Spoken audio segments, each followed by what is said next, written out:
వచ్చినటువంటి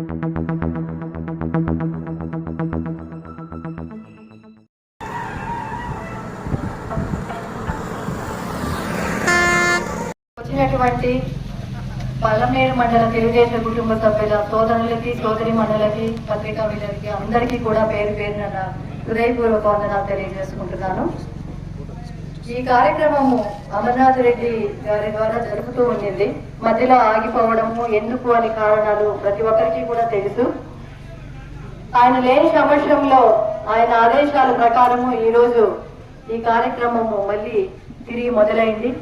దీన్ని జయప్రదంగా ఆవించడానికి ప్రతి ఒక్కరూ కూడా అన్ని పల్లమనేరు మండలంలో ప్రతి మూలం నుంచి ఇక్కడికి వచ్చినటువంటి అందరికీ కూడా పేరు పేరున నా కృతజ్ఞతలు తెలియజేసుకుంటున్నాను. ఇకపోతే మన రాష్ట్ర పరిస్థితి చూస్తుంటే మనం ఎక్కడికి వెళ్తున్నాము అనేది అగమ్య గోచరంగా కనిపిస్తా ఉంది. అసలు ఎక్కడికి వెళ్ళిపోతున్నాము అన్నది అయోమయ స్థితిలో పడిపోతున్నాము. ఒకవైపు ఏమో మన భారతదేశం గర్వపడేలాగా చంద్రమండలంలో అడుగుపెట్టి ప్రతి భారతీయుడు గర్వపడేట్లుగా ఉన్నాము. అలాగే ప్రపంచ దేశాలు మన వైపు మెచ్చుకోలుగా చూస్తున్నాయి. ఇంకొక వైపు చూస్తే అదే భారతదేశం యొక్క భాగమైనటువంటి ఆంధ్రప్రదేశ్ పరిస్థితి చూస్తుంటే ఏ మూలకు దిగజారిపోతున్నామో తెలుస్తుంది. దీన్ని బట్టి మనకి ఏమి సాధిస్తున్నాము? ఆకలితో నకనకలాడిపోతున్న మనిషి ముందు ఆహారం పెడతామా, బంగారు నగలు పెడతామా? ఏమి సాధిస్తూ పోతున్నాము అని ఒకసారి ఈ దేశంకి వెన్నెముకైన యువకులు కానివ్వండి ఆలోచించే పరిస్థితి దగ్గర పడింది. అంతేకాకుండా ఈ రోజు కేసులు బనాయించడం అక్రమంగా మనం చూస్తూనే ఉన్నాము. అలాగే వీకోట నాయకులు ఆ స్థలంలో లేరు, అది అందరికీ కూడా తెలుసు. వారిపైన అక్రమంగా కేసులు బనాయించి పెట్టడము, అలాగే ఎప్పుడు ప్రజాశ్రేయస్సు కోరుతూ పార్టీలకు అతీతంగా పనిచేసే మన అమరన్న గారి పైన కేసులు బనాయించడం అనేది ఎంత అక్రమము, దౌర్జన్యము మీరు చూస్తూనే ఉన్నారు. అసలు ప్రతిపక్ష నేతలు అంటే ప్రభుత్వం యొక్క లోటుపాట్లను వాటిని ఎండగట్టి ప్రజలకు తెలియజేయడమే వాళ్ళ పని. ఆ ప్రతిపక్షం అనేది ఉండాలి, లేకపోతే ప్రభుత్వం ఎలా భావిస్తుంది? అటువంటి ప్రతిపక్షం నోరు తెరిచి అడిగితే అన్యాయాలు ఎదుర్కోవాలనేసి చూసిస్తే వాళ్ళ గొంతు నొక్కడము, లేదంటే వాళ్ళ పైన కేసులు బనాయించడము, లేదంటే లోపలికి దోయడం. ఎన్ని కుటుంబాలు మానసిక శోభ అనుభవిస్తున్నాయి. మీకంతా మీ కుటుంబాలు లేవా? అన్యాయంగా మానసిక శోభ ఎంతో మంది అనుభవిస్తున్నారు. మీకున్నట్టే వాళ్ళకి కుటుంబాలు ఉన్నాయి కదా. నేను ఇదే ప్రభుత్వాన్ని ప్రశ్నిస్తున్నాను. ఇది అంతం కాదు. ఇదే మాదిరి చేస్తూ ఉంటే అంతం కాదు, ఆరంభం మొదలవుతుంది. ఏ విధంగా మీరు చేస్తున్నారో దౌర్జన్యాలు, అదే విధంగా ప్రతిపక్ష వాళ్ళు కూడా మళ్ళీ కోరుకుంటారు. కాబట్టి ఇది మంచి పద్ధతి కాదు. ఇదేమి డిక్టేటర్షిప్ కూడా కాదు. మనం ప్రజాస్వామ్యంలో ఉన్నాం. ప్రజాస్వామ్యం అంటే ఎవరో ఒక మహాత్ముడు ముందు సెలవిచ్చాడు. ఏమంటే ఒక కోడిని తీసుకొని రెక్కలు ఒక్కొక్కటి పీకి అది గిలగిల్లాడుతూ ఉంటే మళ్ళీ కాళ్ళ ముందర నూకలేయడము, అది ఆ నూకలు తినడానికి మన కాళ్ళ దగ్గరికే రావడం, ఇది ప్రజాస్వామ్యం అని చెప్పారు. ఇప్పుడు అదే రుజువు అవుతా ఉంది. మన చంద్రబాబు నాయుడు గారు ఇక్కడికి వచ్చిన పర్యటనలో అది ఖచ్చితంగా తేటతెల్లమైంది. కాబట్టి ఇది ప్రతి ఒక్కరూ గుర్తించండి. అంతేకాకుండా ఎంతసేపు ప్రతిపక్షాల నోరు నొక్కడము, ఏం చేయాలి, దౌర్జన్యాలు చేయడము, కక్షాపూరితలను నిలిపివేసి అసలు అభివృద్ధిని ఏం చేయాలి, యువతకి ఎలా భవత కల్పించాలి అన్న ఆలోచనే లేకుండా పోతూ ఉంది ఈ ప్రభుత్వాన్ని.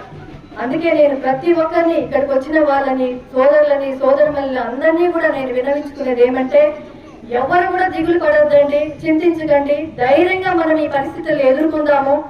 మనం లోపల ఉన్న వాళ్ళు కానీ, అజ్ఞాతంలో ఉన్న వాళ్ళ కుటుంబాలకు కానీ మనం సపోర్ట్ ఇచ్చి మరింత ఉత్సాహంతో ముందుకెళ్ళి ఈ కార్యక్రమాన్ని విజయవంతం చేయాలి.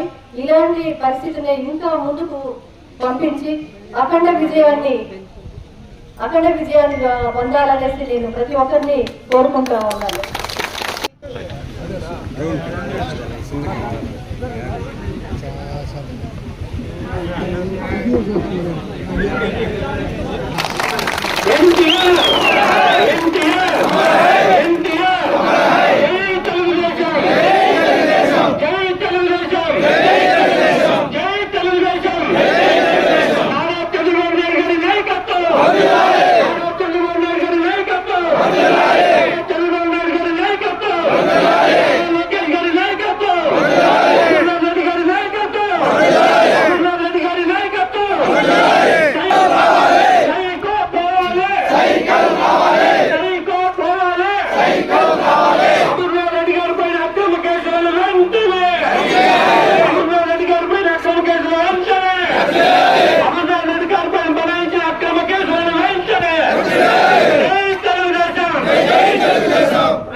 నాయకులు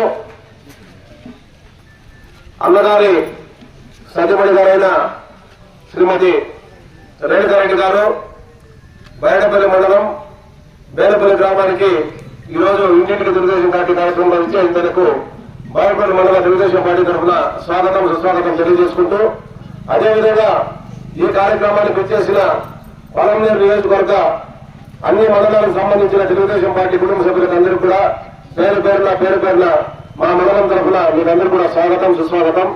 అదేవిధంగా ఈ రోజు చేయని నేరానికి చేయని తప్పుకు మన అన్న మీద ఆక్రమణ కేసులు బనాయించి ఈ రోజు దాదాపుగా 4 రోజులుగా మనకు కావచ్చు కుటుంబ సభ్యులకు కావచ్చు దూరమై బెయిల్ రాక, ఎందుకంటే ఏదైతే యువగడం పాదయాత్రని అన్న ఆధ్వర్యంలో ఈ రాయలసీమ జిల్లాలో బ్రహ్మాండంగా సక్సెస్ చేసేందుకు వాళ్ళకి ఈ సక్సెస్ ని జీర్ణించుకోలేక అన్న మీద ఆక్రమణ కేసులు బనాయించడం జరిగింది. ఎందుకంటే ఎన్ని రోజులు కూడా బెయిల్ దొరకపోతే కూడా కార్యకర్తల్లో ఆత్మస్థైర్యం దెబ్బతింటుందనే ఉద్దేశంలో భాగంగానే అక్కగారు అందరాత్మైన పర్వాలేదు మొదటి బ్రహ్మాండంగా మనం కార్యక్రమాలు స్టార్ట్ చేస్తామని చెప్పి అక్క భరోసా